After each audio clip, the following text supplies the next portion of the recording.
So ప్రపంచంలో అందరికీ mind ఇచ్చాడండి. ఆ మైండ్ యూజ్ చేసుకోవడంలోనే మన సక్సెస్ దాగి ఉంది. అంటే సరైన పద్ధతిలో మైండ్ యూజ్ చేసుకున్న వాళ్ళే మంచి మనిషిగా బ్రతుకుతారు. అసలు యాక్చువల్గా మన మైండ్ని ఎంత అడిగితే అంతే ఇస్తుందండి, అంతకంటే ఎక్కువ ఇవ్వదు. సో అక్కడనే మన తప్పుదారి పడుతున్నాము. సో మన మైండ్ని అడగట్లేదు అని అంటే మనకు ఒక క్లారిటీ లేదు అని అర్థము, మన జీవితానికి ఒక లక్ష్యం లేదు అని అర్థం, ఒక టార్గెట్ లేదు అని అర్థము.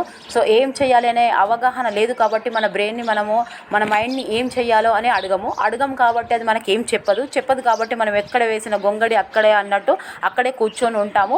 సో నువ్వు 100 రూపాయలు ఎలా సంపాదించాలో అడుగుతుంది, 100 రూపాయలు ఎలా సంపాదించాలో చెప్తుంది, 1000 రూపాయలు అడిగితే 1000 రూపాయలు చెప్తుంది, ముందుకు ఎలా వెళ్ళాలి అంటే ముందుకు చెప్తుంది, వెనక్కి ఎలా రావాలి అంటే వెనక్కి ఎలా రావాలో చెప్తుంది. నువ్వు ఇప్పుడు క్లాస్లో ఫస్ట్ ఎలా రావాలి అంటే దాన్ని ఎలా చదవాలో గైడెన్స్ ఇస్తుంది. నీకు ఉద్యోగం ఎలా సంపాదించాలి ఇప్పుడు అంటే నువ్వు ఉద్యోగం సంపాదించడానికి నువ్వేం చెయ్యాలో చెప్తుంది. అంతకంటే ఎక్కువ ఏం చెప్పదు.